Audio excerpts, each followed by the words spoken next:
J'ai investi dans 25 startups en 1 an et demi, donc à peu près une startup par mois. Concrètement, des startups qui viennent du Y Combinator, qui viennent de l'incubateur de startups le plus prestigieux au sein de la Silicon Valley. Et la plupart sont des boîtes technologiques, enfin même toutes sont des boîtes technologiques. Il y a des SaaS, donc des logiciels à abonnement, ainsi que des plateformes, donc des plateformes comme Airbnb par exemple, qui prennent un pourcentage sur tout le volume d'échange de la plateforme.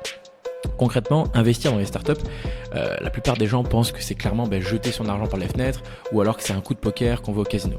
Alors dans la plupart des cas, c'est vrai, quand vous investissez via des plateformes, la plupart des deals sont soit pas bons, soit de mauvaise qualité ou carrément ils ont déjà été présentés en amont à des investisseurs qui ont refusé de se positionner dessus. Et la plupart des gens vont aller tête baissée sur ces deals-là.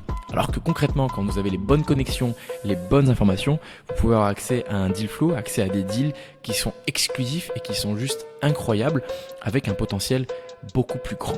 Et quand je dis potentiel beaucoup plus grand, je dis pas que vous allez absolument gagner à tous les coups, mais je dis que vous avez des chances de faire un bel exit, vous avez beaucoup plus de chances qu'en passant par des plateformes classiques. C'est exactement ce que je fais en passant par un club d'investissement qui me propose des deals à peu près tous les mois, un deal par mois sur lequel je peux me positionner ou non, et c'est des deals justement à très fort potentiel. Donc si tu veux en savoir plus sur l'investissement en startup, sur comment ça marche, comment j'investis dans des boîtes tech tous les mois qui viennent directement des États-Unis, de la Silicon Valley, je t'invite à t'abonner ou à rejoindre mes ressources offertes directement en bio.